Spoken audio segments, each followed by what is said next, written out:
बहुत समय पहले की बात है, एक महाज्ञानी पंडित हिमालय की पहाड़ियों में कहीं रहते थे। लोगों के बीच रहकर वह थक चुके थे और अब ईश्वर भक्ति करते हुए एक सादा जीवन व्यतीत करना चाहते थे। लेकिन उनकी प्रसिद्धि इतनी थी कि लोग दुर्गम पहाड़ियों, सकरे रास्तों, नदी झरनों को पार करके भी उससे मिलना चाहते थे। उनका मानना था कि यह विद्वान उनकी हर समस्या का समाधान कर सकता है। इस बार भी कुछ लोग ढूंढते हुए उसकी कुटिया तक आ पहुंचे। पंडित जी ने उन्हें इंतजार करने के लिए कहा। 3 दिन बीत गए, अब और भी कई लोग वहां पहुंच गए। जब लोगों के लिए जगह कम पड़ने लगी तब पंडित जी बोले, आज मैं आप सभी के प्रश्नों का उत्तर दूंगा, पर आपको वचन देना होगा कि यहाँ से जाने के बाद आप किसी और से इस स्थान के बारे में नहीं बताएंगे, ताकि आज के बाद मैं एकांत में रहकर अपनी साधना कर सकूं। चलिए अपनी अपनी समस्याएं बताइए। यह सुनते ही किसी ने अपनी परेशानी बतानी शुरू की, लेकिन वह अभी कुछ शब्द ही बोल पाया था कि बीच में किसी और ने अपनी बात कहनी शुरू कर दी।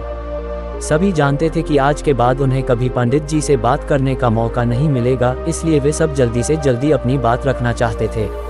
कुछ ही देर में वहां का दृश्य मछली बाजार जैसा हो गया और अंततः पंडित जी को चीख कर बोलना पड़ा, कृपया शांत हो जाइए। अपनी अपनी समस्या एक पर्चे पे लिखकर मुझे दीजिए। सभी ने अपनी अपनी समस्याएं लिखकर आगे बढ़ा दी। पंडित जी ने सारे पर्चे लिए और उन्हें एक टोकरी में डालकर मिला दिया और बोले, इस टोकरी को एक दूसरे को पास कीजिए। हर व्यक्ति एक पर्ची उठाएगा और उसे पढ़ेगा। उसके बाद उसे निर्णय लेना होगा कि क्या वो अपनी समस्या को इस समस्या से बदलना चाहता है। हर व्यक्ति एक पर्चा उठाता, उसे पता और सहमसा जाता। एक एक करके सभी ने पर्चियां देख ली, पर कोई भी अपनी समस्या के बदले किसी और की समस्या लेने को तैयार नहीं हुआ। सबका यही सोचना था कि उनकी अपनी समस्या चाहे कितनी ही बड़ी क्यों न हो, बाकी लोगों की समस्या जितनी गंभीर नहीं है। 2 घंटे बाद सभी अपनी अपनी पर्ची हाथ में लिए लौटने लगे। वे खुश थे कि उनकी समस्या उतनी बड़ी भी नहीं है जितना कि वे सोचते थे।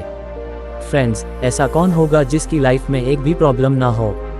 हम सभी के जीवन में समस्याएं हैं। कोई अपनी हेल्थ से परेशान है तो कोई लैक ऑफ वेल्थ से। हमें इस बात को एक्सेप्ट करना चाहिए कि लाइफ है तो छोटी बड़ी समस्याएं आती ही रहेंगी। ऐसे में दुखी होकर उसी के बारे में सोचने से अच्छा है कि हम अपना ध्यान उसके निवारण में लगाएं, और अगर उसका कोई सोल्यूशन ही ना हो तो अन्य प्रोडक्टिव चीजों पर फोकस करें। हमें लगता है कि सबसे बड़ी समस्या हमारी ही है, पर यकीन जानिए इस दुनिया में लोगों के पास इतनी बड़ी बड़ी प्रॉब्लम्स हैं कि हमारी तो उनके सामने कुछ भी नहीं। इसलिए ईश्वर ने जो भी दिया है उसके लिए थैंकफुल रहिए और एक खुशहाल जीवन जीने का प्रयास करिए। ऐसे शानदार वीडियो देखने के लिए हमारे YouTube चैनल अजय गुरुकुल वाला को सब्सक्राइब करें।